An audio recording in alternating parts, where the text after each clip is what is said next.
Water, water everywhere, nor any drop to drink. Water, which is usually said to be having rejuvenating, refreshing, and life giving properties, can turn into nightmare sometimes, as it was for the mariner in Rime of Ancient Mariner by Coleridge. Here we have three words all related to fear or phobia of water. How many of them can you recognize? First one is hydrophobia. It literally means fear of water, but it is a term used by psychologists for extreme or irrational fear of water as a symptom of rabies in humans. Next, aquaphobia. This is abnormal and persistent fear of water. Sufferers experience anxiety when they see a water body and avoid activities such as boating or swimming. Third one, thalassophobia. This is fear of being in deep water bodies, vast emptiness of sea, and being afraid of sea creatures. Now let us see how this fear is faced and conquered in the given chapter by the author. The chapter that we are going to study is Deep Water by William Douglas. It is said that a child's mind is like wet cement. Whatever impression falls lasts for a lifetime. Here, the author's near drowning experience, which he had in his childhood, it made a lifelong impression in his mind, which created or which instilled aquaphobia in him. So this chapter is all about facing his fear and finally how was he able to overcome it. About the author, William Douglas was born in Maine, Minnesota. After graduating with a Bachelor's of Arts in English and Economics, he spent 2 years teaching high school in Yakima. Now, Minnesota is a Midwestern US state. This part of the story or this excerpt is taken from Of Men and Mountains, written by William O. Douglas. It reveals how, as a boy, William nearly drowned in a swimming pool. In this essay, he talks about his fear of water and thereafter how he finally overcame it. Notice how the autobiographical part of the selection is used to support his discussion of fear. So, the part that we are going to read is his autobiographical part taken from his book, and this part is about real life experience of William Douglas. Several things are there related to the theme of the prose. First one, author's fear of water, that is aquaphobia, and how he finally overcame it. Second, the psychology of childhood fear. It must never be treated lightly. If they are not tackled, then they make deep inroads into one's psychology. Third one, not death, but the fear of death that scares one and all. We must fight the fear, otherwise, it will overpower us. Last one, past memories. They can leave an indelible impact on human mind. Now, let's start with the text part. It had happened when I was 10 or 11 years old.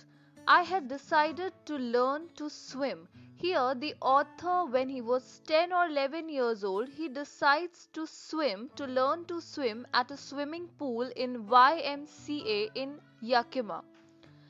That offered exactly the opportunity. The Yakima River was treacherous. Author's mother had told him many stories related to drowning of various people, which had planted fear in the mind of author. But somehow one day he gathered courage and went to the YMCA swimming pool with a pair of water wings. Now, water wings are inflated floats fixed to the arms of someone learning to swim to give increased buoyancy. You can see the picture of water wings in the top right corner.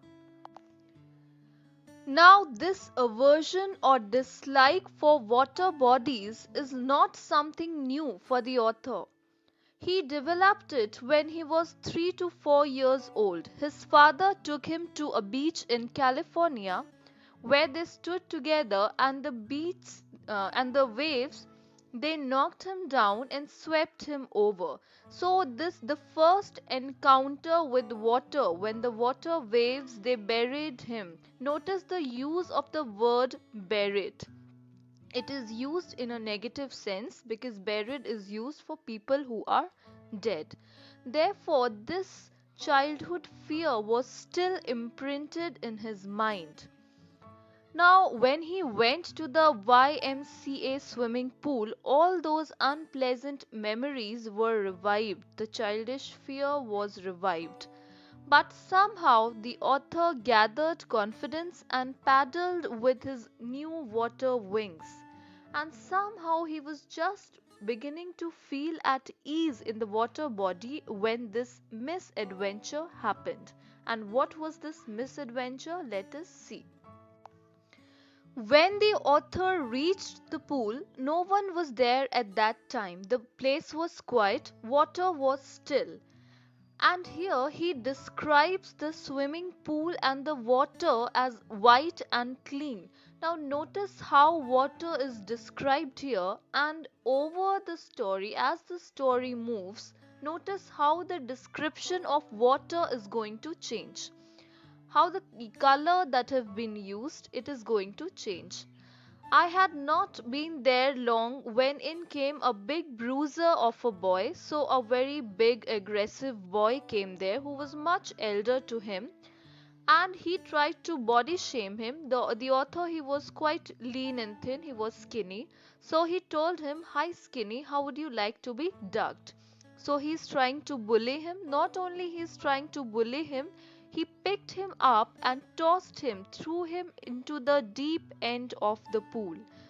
Naturally, the author was frightened, but he still was in his senses, and he planned that when his feet would hit the bottom, he would make a big jump, come to the surface, lie flat on it, and paddle to the edge of the pool. So, this was his plan. Even though he was thrown into the pool by the big bruiser boy, this was his plan to come out. Now, those 9 feet were more like 90, and before the narrator was able to touch the bottom of the pool, his lungs, they were filled with water and they were ready to burst. But when his feet hit bottom, he gathered all his strength and made what he thought was a great spring, great jump upwards. He thought that he would come up to the surface just like a cork of the bottle. But instead, he came up slowly. He opened his eyes and saw nothing but water. Now he still was inside the surface of water. He was not able to reach the surface. Now notice here how the description of water is given. Water which was once clean, now it had a dirty yellow tinge to it. He grew panicky, he was panicking, and he was trying to grab something as if a rope, but there was nothing but water all around. He was suffocating, he was not able to breathe. He tried to yell, he tried to shout for help, but no sound came out. Then somehow his eyes and nose, he was able to reach to the surface for once, but his mouth was not able to come out of water. He was not able to breathe still. The author flailed, moved his hands and legs at the surface of water, swallowed water and choked. He tried to bring his legs up, but they hung as dead weights. His legs were paralyzed and rigid. He was trying to come out, but a great force was pulling him under. He screamed, but only water heard him. Here personification has been used. Now again he had started on the long journey back to the bottom. So what was his plan? When he would reach the bottom of the swimming pool, he would push the bottom of the swimming pool and use that force to come up. Use that force to spring from the bottom of the pool and come like a cork to the surface, cork of a bottle, covering of a bottle.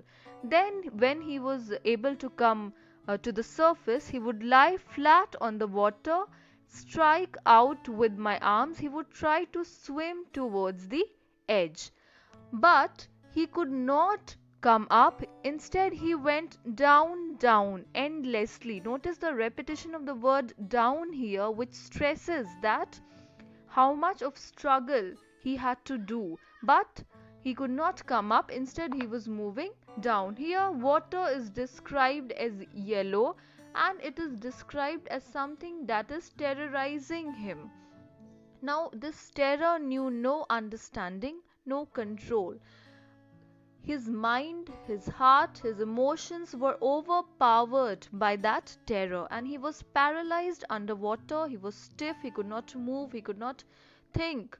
Now, even the screams in his throat were frozen. Only his heart and the pounding in his head said that he was alive, else he was completely frozen. He could not move his hands and legs.